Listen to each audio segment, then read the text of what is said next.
جمعے کے دن خطبہ، کیونکہ قرآن نے یہاں اقام الصلاۃ کی بات کی ہے، اور جمعے کے خطبے کے وقت ہی نماز کا وقت شروع ہوتا ہے۔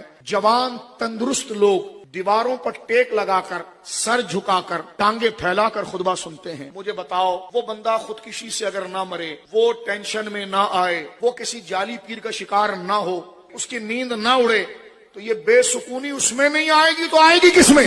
بعد میں جا کر کسی فراڈی پیر کے سامنے یوں بیٹھے گا اور خدا کے سامنے یوں بیٹھ رہا ہے۔ شرم کرنی چاہیے۔ رونے کا مقام ہے، ہنسنے کا نہیں۔ آپ نے رب کو جانا ہی نہیں، بندوں کو خدا بنایا ہے۔ جو لائق تعظیم ہے اس کی تعظیم کی جائے گی، لیکن اللہ کے لیے کی جائے گی۔ انبیاء کی تعظیم اللہ کے لیے۔ میں پیرانے نظام کی بات نہیں کر رہا، پیر منگل بدھ جمعرات کی بات کر رہا ہوں جو فراڈ کرتے ہیں۔ ایمان والو، جب نماز کا حکم، نماز کے لیے بلایا جائے تو دوڑ پڑو۔ اذا نودی للصلاۃ من یوم الجمعۃ فاسعوا الی ذکر اللہ۔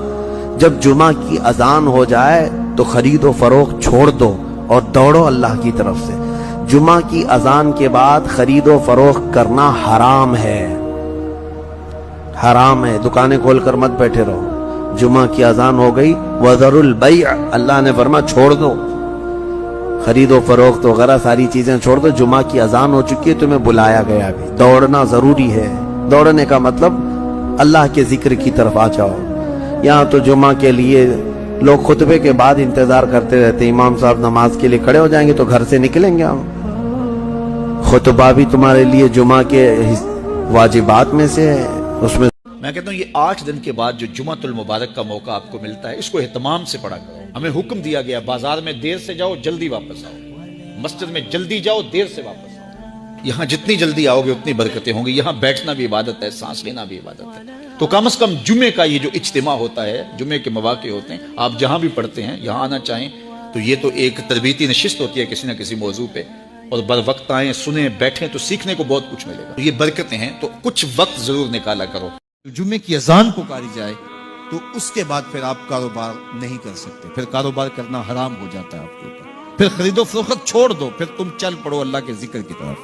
تو اس لیے اس سہولت سے ہمیں فائدہ حاصل کرنا چاہیے کہ اگر ہم خطبہ پہلا چھوڑتے ہیں اور دوسری اذان یہ اذان ہے جس کے بعد کاروبار کرنا حرام ہے، اذان ثانی ہے، یہ سہولت کے لیے پہلا وقت اجمیوں کے لیے ہے، تاکہ جو ہے وہ اردو میں یا اپنی زبان میں، اجمی زبان میں بھی کچھ کلام سن سکے۔ جمعہ کے دن اکثر یہ دیکھا جاتا ہے مسجدیں بھری رہتی ہیں، پھر بھی لیٹ سے آئے نواب صاحب اور سب کی صفیں چیرتے چیرتے آگے آ رہے ہیں۔ ان کو پہلی صف کا ثواب چاہیے۔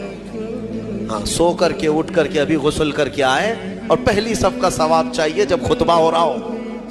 ان کو پتہ ہی نہیں ہے گردنیں چیر کر کے پہلی صف میں آنے والے کے لیے میرے آقا نے کیا فرمایا۔